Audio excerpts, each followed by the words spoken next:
आदाब नाज़रीन, मैं मोहम्मद अजमर अली खान। बीजेपी रुकन पार्लियामेंट वजीर जय पांडा की क़यादत में एक हुकुल जमाती वफ्द हिंदुस्तानी पार्लियामेंट्री वफ्द की जानिब से जो गल्फ ममालिक के लिए पहुंचा है, वो कल जमाती कुवैत को रवाना हो चुका है और कुवैत में वहाँ के वज़रा से मुलाकात की है। नायब वज़ीर आज़म और मुमलिकती वज़ीर काबीना उमूर से मुलाकात करते हुए हिंदुस्तान का मौक़िफ़ सामने रखा है और पड़ोसी मुल्क की जानिब से दो दहशतगर्दी के हमले किए गए हैं, उसे बताया गया और उस ताल्लुक़ से बात करते हुए वाज़ेह तौर पर रखा गया है कि पड़ोसी मुल्क की जो दहशतगर्दी को सरपरस्ती की जा रही है, उससे मुल्क के अंदर किस तरीके से जानी और माली नुकसान पहुंच रहा है। ये वफ्द 7 कसीर जमाती वफ्द में शामिल है, जिन्हें 33 आलमी दारुल हुकूमतों के दौरे पर भेजा गया है।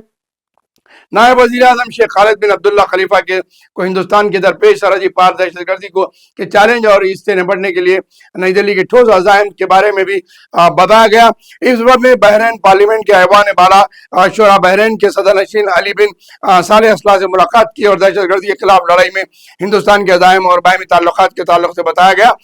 जहाँ पर जिस तरीके से जो वाक़यात पेश आए हैं और जो ऑपरेशन सिंदूर से वाकिफ कराया गया, बैरिस्टर असदुद्दीन अवैसी और दीगर ने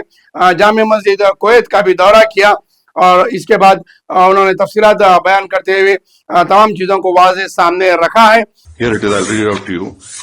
It says that people, organizations which indulge in terrorism, financing, strict action should be taken against them. और दीगर ममालिक का भी ये दौरा करेंगे। सऊदी अरब का भी दौरा करना बाकी है, ये बहरीन का दौरा कर चुके हैं और अमेरिका के दौरे के लिए दूसरी टीम गई हुई है डेलीगेशन की, दुबई वगैरह के लिए भी दूसरी टीम जा चुकी है। ये तमाम वफ्द के जो है 57 अरकान पार्लियामेंट दौरे पर हैं और आप देख सकते हैं तस्वीर के जरिए से कि मुल्क के अंदर जो वाक़या हुआ है सरहद पार पर, उस ताल्लुक से बाज़ाब्ता रद्द अमल किया जा रहा है। पाकिस्तान के अज़ाइम को दुनिया में बेनकाब करने के लिए ये डेलीगेशन भेजा गया है। पांडा ने एक्स पर एक पोस्ट में कहा कि हिंदुस्तान कुवैत दहशतगर्दी के खिलाफ मुश्तरक आज़म रखते हैं। हमारे कुल जमाती वफ्द रफ़ा के साथ हमने मुहतरम मुकाम शरीद अल अब्दुल्ला सैयद अल मशरी जी से और नायब वज़ीर आज़म मुमलिकती वज़ीर काबीना से मुलाकात की है। ताल देखना ये है कि जितना भी डेलीगेशन जिन जिन ममालिक का दौरा किए हैं, वहाँ पे मुलाकात किए हैं और अपने सामने अपने रखे मसाइल को रखे हैं और अपनी बात को रखे हैं कि हिंदुस्तान में किस तरीके से पड़ोसी ममालिक की जानिब से जो दहशतगर्दी की सरपरस्ती की जा रही है, उससे मुल्क की माइशत और मुल्क के आवाम के ऊपर किस तरीके से जानी मानी नुकसान हो रहा है।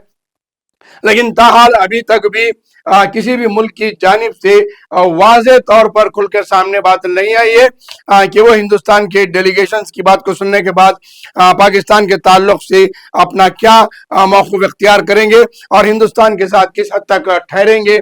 ये बात अभी तक आना बाकी है। ये डेलीगेशन के आखिरी के मराहल ख़त्म होने के बाद देखना पड़ेगा कि जितने ममालिक का इन्होंने दौरा करा है उसमें से कितने ममालिक जो है हिंदुस्तान के साथ ठहरे हैं और पाकिस्तान के साथ जो डेलीगेशन जो उन्हें मेमोरेंडम दिए हैं, किन किन सतह पर जो है इनके साथ पाकिस्तान के साथ एक्शन लेने के लिए कहा गया है। जैसा कि बैंक से इमदाद पहुंचाने के मामले को रोका गया है और कुछ बैंक्स लगाने की बात की गई है और पाकिस्तान के साथ जो ताल्लुकात है उस ताल्लुकात के लिए कई एक तिजारती मराकज़ के ताल्लुक से भी, तिजारत पे भी, माशी सपोर्ट पर भी बताया गया है। तो देखना यह है कि जितने ममालिक के दौरे किए गए वो ममालिक किस हद तक हिंदुस्तान के सपोर्ट में ठहरते हुए पाकिस्तान के खिलाफ क्या इक़दाम करते हैं। अब तक किसी मुल्क की जानिब से वाज़ेह तौर पर ऐलान नहीं सामने आया है।